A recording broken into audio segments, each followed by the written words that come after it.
Hi అండి, welcome back to my channel Durga's kitchen and blogs. ఇవాళ అరటికాయ మసాలా కర్రీ తయారు చేస్తాం. ఇందులోకి 3 అరటికాయలని సన్నగా కట్ చేసి పక్కన పెట్టుకోవాలి. అలాగే పచ్చిమిర్చి, ఈ మసాలా కోసం అల్లం వెల్లుల్లి పేస్ట్, కారం, పసుపు, ఉప్పు వేసి మిక్స్ చేసి పక్కన పెట్టుకోవాలి. ఇప్పుడు ఇందులో అరటికాయ ముక్కలు వేసి మిక్స్ చేసుకోవాలి. అలాగే ఒక మీడియం సైజు 3 ఆనియన్స్ని పేస్ట్ చేసి పక్కన పెట్టుకోవాలి. ఇప్పుడు స్టవ్ వెలిగించి కడాయి పెట్టి అందులో ఆయిల్ హీట్ అవ్వాలండి. ఇప్పుడు మనం ఇందాక మసాలా వేసుకున్నాం కదా అరటికాయల్లో, ఇప్పుడు ఇవి ఇందులో వేసి ఫ్రై చేసుకోవాలి. ఇలా ఫ్రై చేసుకోవాలండి గోల్డెన్ కలర్ వచ్చేంత వరకు అరటికాయ ముక్కలను. ఇప్పుడు ఇదే ఆయిల్లో కొద్దిగా ఇందులో కరివేపాకు, పచ్చిమిర్చి, అలాగే ఇందాక మనం ఉల్లిపాయ పేస్ట్ చేసుకున్నాం కదా అది కూడా ఇందులో వేసుకోవాలి.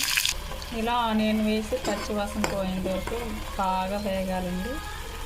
ఇప్పుడు ఇందులో అల్లం వెల్లుల్లి పేస్ట్ వేసుకున్నాం అండి, 1/2 టీ స్పూన్. ఇందాక మనం అరటికాయ ముక్కలు ఫ్రై చేసుకున్నప్పుడు వేసుకున్నాం, ఇందులో కొద్దిగా వేసుకోవాలి. ఇప్పుడు ఇవి బాగా వేగాలి. ఇప్పుడు ఇందులో 1 స్పూన్ సాల్ట్, అలాగే 1/4 టీ స్పూన్ పసుపు వేసుకోవాలండి. అలాగే కారం 1 స్పూన్ వేసుకోవాలి. ఇప్పుడు ఇందులో చికెన్ మసాలా వేసుకుందాం అండి, ఎవరెస్ట్. ఇప్పుడు ఈ మసాలా పేస్ట్లో ఇందాక మనం ఫ్రై చేసుకున్న అరటికాయ ముక్కలు వేసుకోవాలండి.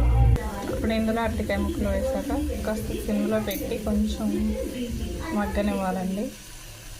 లాస్ట్ అండ్ ఫైనల్ కొత్తిమీర వేసుకుంటే రెడీ కర్రీ.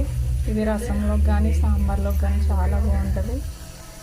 ప్లీజ్ ట్రై చేయండి. అంతే అండి, రెడీ అయిపోయింది అరటికాయ మసాలా కర్రీ.